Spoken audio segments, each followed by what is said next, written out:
इंसान की समझ से परे ये ब्रह्मांड अद्भुत चमत्कारों से भरा है, जहां आत्मा अमर है और शरीर जन्म लेके मृत्यु पाता है। जिसने भी इस धरती पे जन्म लिया उसे अपने कर्मों का हिसाब इसी संसार में पूरा करना पड़ता है। बंगार राजू की आत्मा धरती पर आकर अपने अधूरे छोड़े गए कामों को पूरा करने के बाद आज फिर यमलोक जाने वाली है।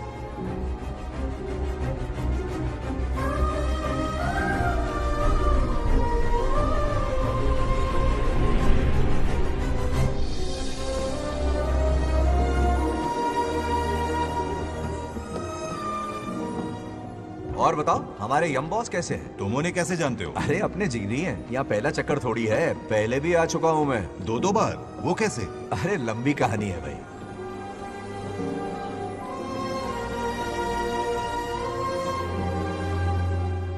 अरे ये कहाँ ले आए? नर्क जैसा तो नहीं दिख रहा। ये स्वर्गलोक है।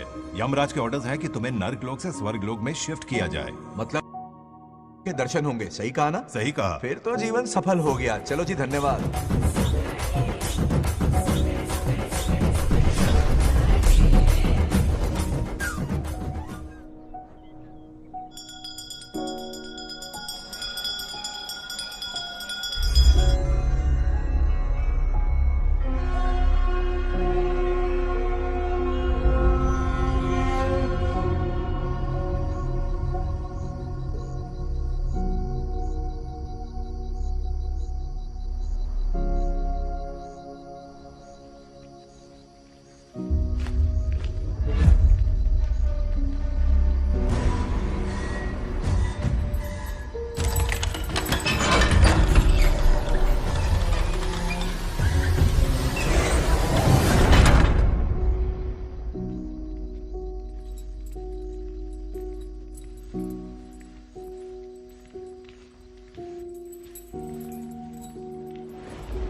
आज विष्णु जी कुछ विचलित दिख रहे थे, काली शक्तियों के कारण। उन्हें रोकना ही होगा हमें। शिव जी उन्हें दंड स्वरूप अपने तीसरे नेत्र से भस्म कर देंगे। स्वामी, कुछ अशुभ होने वाला है। क्या अशुभ होने वाला है? एक समस्या ने जन्म लिया है। इस समस्या का कोई समाधान है?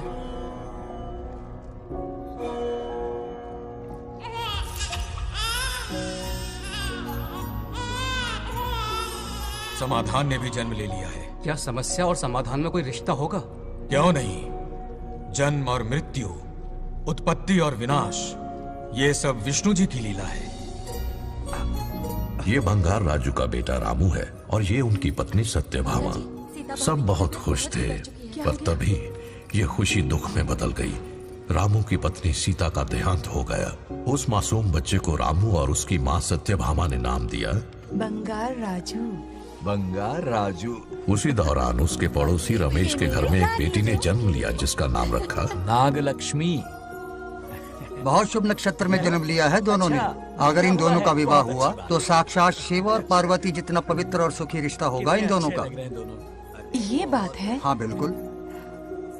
रमेश, बंगार राजू और नागलक्ष्मी की जोड़ी शिव पार्वती की जोड़ी होगी। दोनों की शादी करवा दे। अरे अभी अभी तो नामकरण संस्कार हुआ है। रुक जाओ पंडित, विवाह की सलाह तो दे दी पर विपत्ति के बारे में नहीं बताया। उनमें सांप और नेवले जैसी शत्रुता होगी, उन्हें आगाह करो। कुंडली में ऐसा नहीं है स्वामी। कुंडली मनुष्य बनाता है पर भाग्य विधाता लिखता है। अंगारों पर चलना होगा उन्हें। सुनो माँ, रामू, अब मेरा मन नहीं लगता है यहाँ पर। बस अपने काम में बिजी रहूं, यही अच्छा है मेरे लिए। सोच रहा हूँ यूएस चला जाऊं, वहीं जॉब करना मेरे लिए सही होगा। जब भी वक्त मिला करेगा आ जाया करूंगा। समझ सकती हूँ। तुम कहो तो तुम्हारी दूसरी शादी करवा देती हूँ बेटा। सीता की यादों के सहारे ही जी लूंगा माँ। रही इस बच्चे को पालने की बात, तो आप है ना, दोबारा इस टॉपिक को मत निकालिएगा।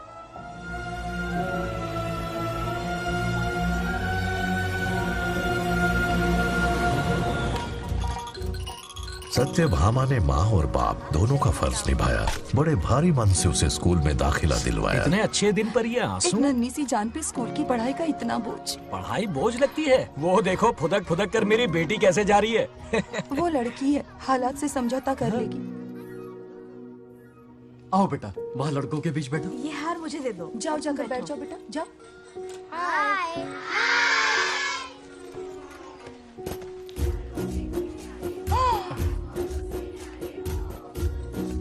अरे वाह, पूरा अपने दादाजी पे गया है। मतलब अरे आदि, बंगार राजू ने इसी स्कूल में एडमिशन लिया है, क्लास में बैठा है। उसका ख्याल रखना बेटा। बंगार राजू का जन्मदिन उसकी दादी उत्सव की तरह मनाती थी, पूरे गांव को भोजन करवाकर। खा लो बेटा। बंगार राजू और नागलक्ष्मी की दोस्ती शुरू होने से पहले ही बच्चों, कल क्लास मॉनिटर का सिलेक्शन है। जो बनना चाहे अपना नाम लिखवा दे। ये सुनकर छोटी सी नागलक्ष्मी को एक धमाकेदार आइडिया सूझा। ये सब क्या है नागलक्ष्मी? दूध, मक्खन, बादाम, पिस्ता, किशमिश, फल और सब्जियां भी है। मास्टर जी, आज क्लास मॉनिटर का फाइनल सिलेक्शन है ना? हाँ बेटा। ठीक है मास्टर जी। हाँ, तो इस साल की क्लास मॉनिटर सबसे होनहार स्टूडेंट हमारे सरपंच की बेटी नागलक्ष्मी चुनी जाती है। Nagalakshmi class leader. Thank you master ji, thank you thank you. ए बंगार राजू, लड़कियों के बीच क्यों बैठे हो तुम? वहाँ बैठो। मुझे बताने वाली तू कौन है? मैं क्लास की मॉनिटर हूँ। लीडर लगती हो। मुझे लीडर कहा? तूने मुझे थप्पड़ मारा। बंगार राजू और नागलक्ष्मी रोज लड़ाई करते। उन दोनों को रमेश और सत्यभामा भी शांत नहीं कर पाते थे। हम इनकी शादी करवाना चाहते हैं, ऐसे तो पहले दिन ही तलाक हो जाएगा। ये तो प्रैक्टिस चल रही है। अरे आदि, बंगार राजू कहाँ है? वो रहा वहाँ।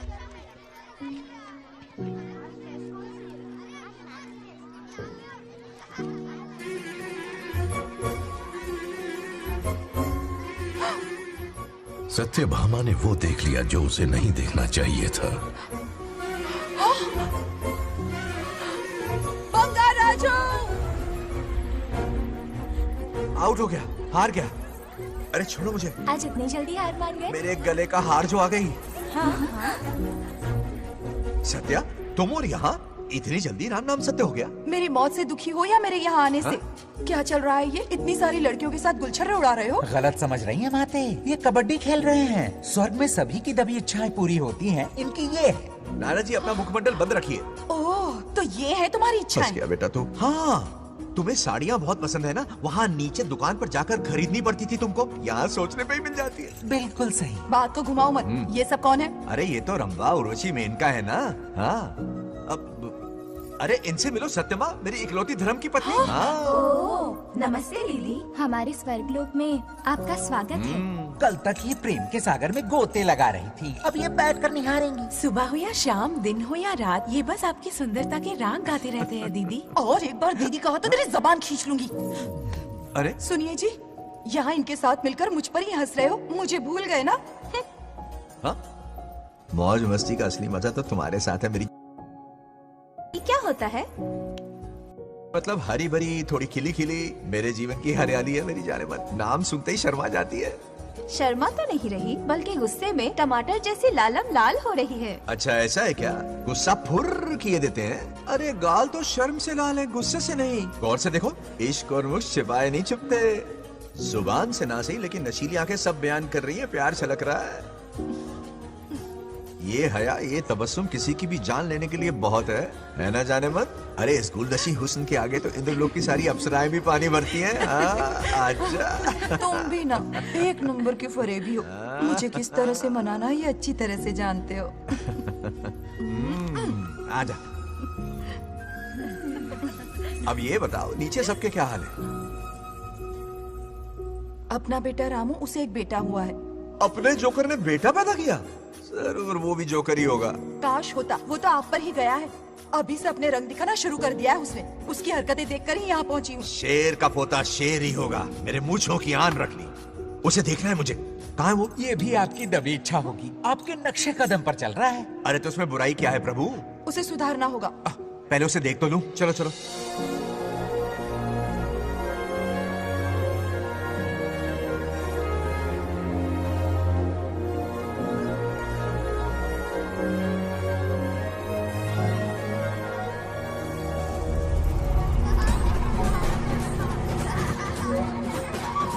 वो रहा।